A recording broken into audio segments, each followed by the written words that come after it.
नमस्कार दोस्तों, मैं निधि कौशिक आपका स्वागत करती हूं आपके YouTube चैनल निधि कौशिक एनकेसीसी पर। देखिए दोस्तों, जैसे कि आपको पता ही है, रसिया और यूक्रेन के बीच विवाद चल रहा है।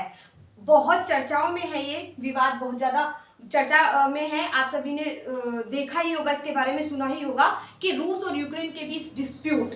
तो देखिए दोस्तों, उसके पीछे मेन कारण क्या है, मेन रीजन क्या है इस डिस्प्यूट का, तो उसकी बहुत शॉर्ट में मैं आपको नॉलेज देने के लिए आई हूँ। तो चलिए दोस्तों, बिना किसी देरी के स्टार्ट करते हैं, क्योंकि ये वीडियो शॉर्ट में हमें ज्यादा नॉलेज देने के लिए। देखिए दोस्तों, क्या होता है, रूस और यूक्रेन के बीच विवाद आपको पता ही है, चल ही रहा है।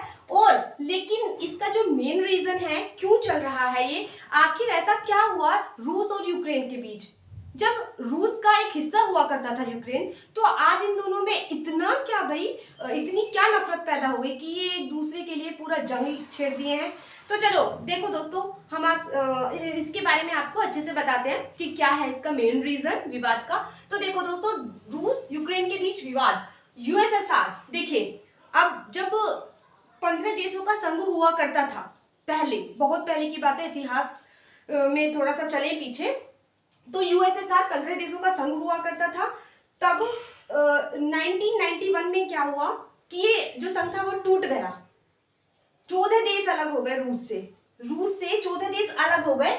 और जब 1991 में ये टूटा तो रूस से 14 देश अलग हो गए, जिनमें से एक यूक्रेन भी था। और जैसे मान लिया अगर रसिया इस तरफ है तो यूक्रेन इस साइड है, ठीक है दोस्तों। तो जो रसिया के थोड़ा बॉर्डर पे जो ये है हमारा यूक्रेन, सॉरी हमारा नहीं है, ये जो रसिया के बॉर्डर पे यूक्रेन है। अब ये यूक्रेन, अब देखिए यूक्रेन की राजधानी क्या है, कीव। क्या है यूक्रेन की राजधानी, कीव है।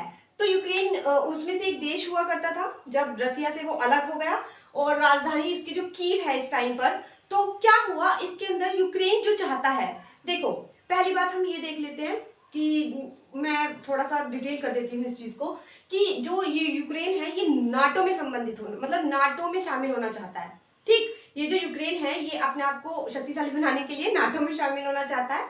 और ये नाटो क्या है, अब ये नाटो क्या है, नाटो एक संगठन है। नाटो एक ऐसा ऑर्गेनाइजेशन है जिसमें लगभग 30 देशों की सेना मिली हुई है। 30 देशों की सेना इकट्ठी होकर काफी शक्तिशाली हो रखी है। और इस नाटो की स्थापना 1949 में हुई थी। नाटो की फुल फॉर्म है नेशनल अटलांटिक ट्रीटी ऑर्गेनाइजेशन। क्या है, नेशनल, सॉरी मैं इसको थोड़ा अच्छे से लिख देती हूं ताकि आप लोगों को समझ आए।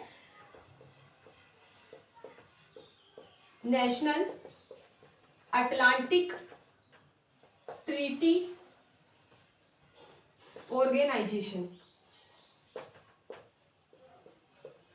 तो 1949 में नाटो की स्थापना हुई थी और नाटो के अंदर यूएसए, जर्मनी वगैरह भी इसके अंदर शामिल है। और जब ये यूक्रेन टूटा था तो यूक्रेन के साथ उसके जो बहुत सारे देश हुआ करते थे, तो वो भी इसके अंदर शामिल हो चुके हैं। लेकिन नाटो पहले भी शामिल होना चाह रहा था 2010 के टाइम पे, लेकिन हुआ क्या 2008 और 10 के टाइम पे ये शामिल होना चाहता था, बट नहीं हो पाया। तो वापस जब यूक्रेन के जो प्रेसिडेंट हैं, यूक्रेन के जो राष्ट्रपति हैं जेलेंस्की, क्या है, यूक्रेन के जो राष्ट्रपति हैं, वो वापस से नाटो में शामिल होना चाहते हैं।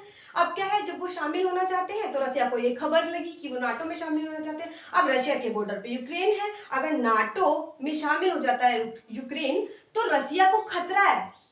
नाटो अगर यूक्रेन में शामिल हो जाता है तो यूक्रेन है रसिया के बॉर्डर पे।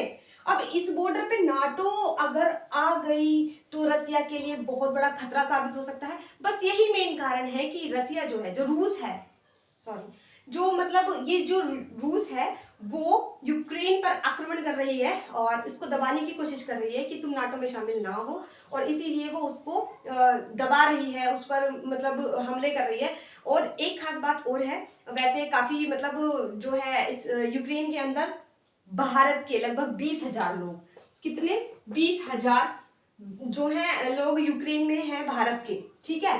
और कहा जा रहा है कि उसमें से 18,000 तो मेडिकल के स्टूडेंट्स हैं, ठीक है, मेडिकल के स्टूडेंट्स हैं। हालांकि ये जो यूक्रेन है, हालांकि जो ये यूक्रेन है, यूक्रेन के जो राष्ट्रपति है वो कह रहे हैं कि कोई आपत्ति नहीं है, कुछ भी नुकसान नहीं होगा इनका, लेकिन फिर भी डर तो लगता ही है, खतरा भी है। लेकिन मानना यह है कि 20,000 लोगों में से 18 मेडिकल स्टूडेंट है, 18,000, ठीक है।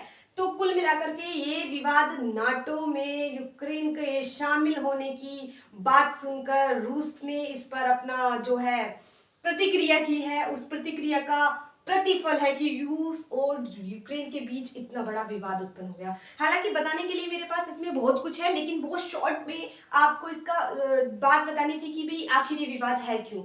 देखिए, अगर आपको शॉर्ट में काफी कुछ नॉलेज मिली हो तो थैंक यू। फिर मिलते हैं इतनी अच्छी अपडेट के साथ। बाय।